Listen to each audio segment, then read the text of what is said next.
Hello friends, नमस्ते। आज एक बार फिर से आपके सामने अशोक गजा, ज्योतिष एवं हस्तरेखा ज्ञाता, सर्टिफाइड एस्ट्रोलॉजर आपके सामने। ये मैंने ज्योतिष ज्ञाता की जो सर्टिफिकेट 1996 में हासिल की थी और 1996 से मुझे लगा कि मुझे भी एस्ट्रोलॉजर बनना है। मुझे काफ़ी रुचि थी क्योंकि बेसिकली मेरे दादाजी थे, वो भी एस्ट्रोलॉजर भी थे, कर्मकांडी ब्राह्मण, कर्मकांड भी करवाते थे। मेरे फादर भी एस्ट्रोलॉजर और कर्मकांड पहले करवाते थे, तो मेरे डीएनए में था, तो जिसकी वजह से मुझे भी काफ़ी रुचि हुई। और 1996 से आज तक 28 साल से मैं इस ज्योतिष विद्या का अध्ययन कर रहा हूँ। काफ़ी पुस्तकें मैंने पढ़ी है, काफ़ी कुंडलियों का मैंने अध्ययन भी किया है और उस कुंडलियों के अध्ययन के बाद उसका जो निचोड़ है वो आपके सामने डे टू डे बेस पे मैं पेश कर रहा हूँ, ताकि आपको भी इसका नॉलेज प्राप्त हो। क्योंकि बेसिकली ज्योतिष एक गाइड, हमें ज्योतिष का जो कुंडली होती है वो हमें गाइड करती है।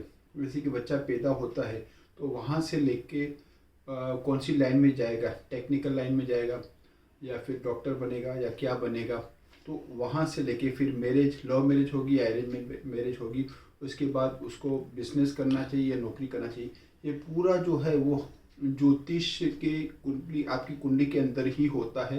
और अगर आपको पर्टिकुलर जो भी एस्ट्रोलॉजर, सही जो साइंटिफिक एस्ट्रोलॉजर है आपको मिल जाता है और आपको उस तरह से गाइड करता है, तो आपको फिर उसमें ज़्यादा फिर मेहनत करने की ज़रूरत नहीं पड़ती है और आपका लक भी आपके साथ देगा, क्योंकि आपकी लाइन वो है जो आपको करना चाहिए। जैसे कि आपकी कई बार देखते हैं कि डॉक्टर होने के बाद भी उनकी ज़्यादा प्रैक्टिस नहीं चलती, या फिर आईटी इंजीनियर होने के बाद भी वो लोग इंश्योरेंस कंपनी में, एलआईसी में वगैरह में जाते हैं।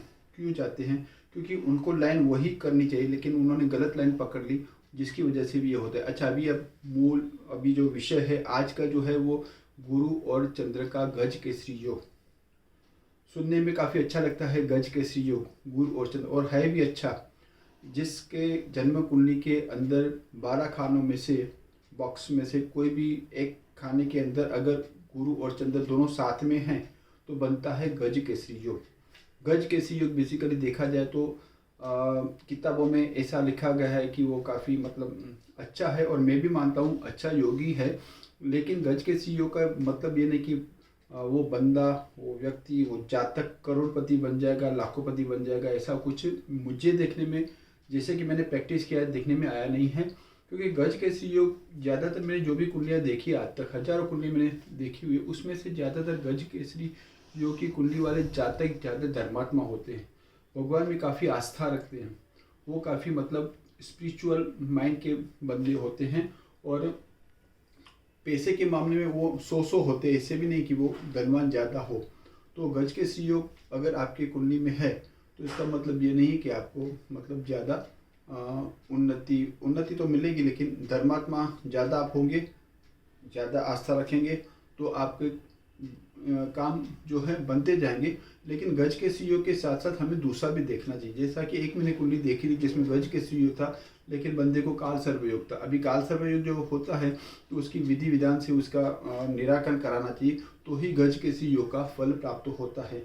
अभी गज के सीईओ में जैसे कि गुरु और चंद्र का दोनों साथ में होते हैं, अगर वो 6 डिग्री के अंदर होते हैं तो उसका काफ़ी ज़्यादा अच्छा फल मिलता है। लेकिन अगर ज़्यादा दूर है तो उतना फल ज़्यादा अच्छा आपको प्राप्त नहीं होता जितना कि दिखने में आता है।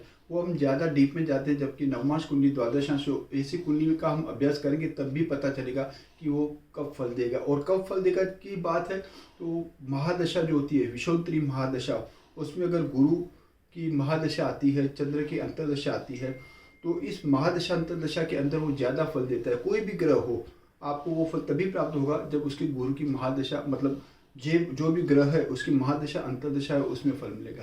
तो ये था गज के सीईओ का संक्षिप्त में आपको वर्णन किया। आप ज़्यादा धर्मात्मा वाले बंदे हैं, आप भगवान में ज़्यादा आस्था रखते हैं, आस्था रखनी भी चाहिए। आपको ज़्यादा आस्था होगी और आपके काम बनते जाएंगे। लेकिन गुरु का नंग आपको पहनना है कि नहीं, चंद्रमा का नंग पहनना है कि नहीं, वो कुंडली का पूरा अध्ययन करने के बाद ही ये डिसीजन लेना चाहिए। अदरवाइज लाभ की जगह हानि भी हो सकती है। तो कुंडली का पूरा अध्ययन करवाइए और उसके बाद ये डिसीजन लीजिए कि आपको मतलब कौन सा रत्न धारण करना है। आज के लिए इतना ही, धन्यवाद।